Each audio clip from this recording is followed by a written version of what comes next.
June മാസം chicken, July മാസം fried rice, August മാസം ബിരിയാണി. നമ്മളെ സ്കൂളിൽ ബിരിയാണിയാ, നല്ല ടേസ്റ്റുള്ള ബിരിയാണിയാ. ഇവിടുത്തെ ഫുഡ് ഇവിടുത്തെ മാഷന്മാരെ പോലെ അടിപൊളിയാണ്, ഒരു രക്ഷയുമില്ല. അപ്പൊ ഇത് ഈ കുട്ടികൾ പറഞ്ഞത് കറക്റ്റ് ആണെട്ടാ. മാഷന്മാരെ പോലെ തന്നെ അടുത്ത ഫുഡും. കാരണം എന്ന് വെച്ചാൽ മാഷന്മാർ അത്ര എഫേർട്ട് എടുക്കുന്നുണ്ട് അവർക്ക് ഫുഡ് കൊടുക്കാൻ വേണ്ടിട്ടാ.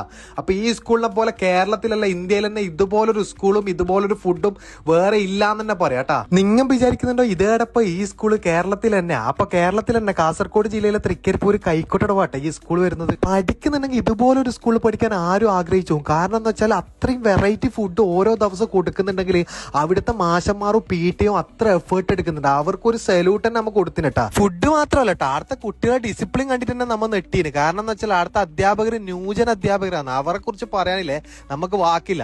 അടിപൊളി അടിപൊളി അടിപൊളി ഫുഡ് അങ്ങനെയുണ്ട്.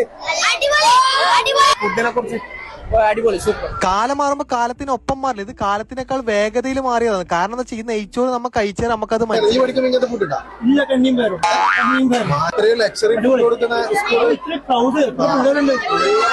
3000-ന്റെ പിള്ളേരുണ്ട്. ടീച്ചേഴ്സിന്റെ മാനേജ്മെന്റിന്റെ ഇതിന്റെ ബേക്കിലുള്ള എഫേർട്ട് അവരെത്ര മണിക്ക് ഫുഡ് കഴിക്കൽ പോലെ നമുക്കറിയില്ല അല്ലെ.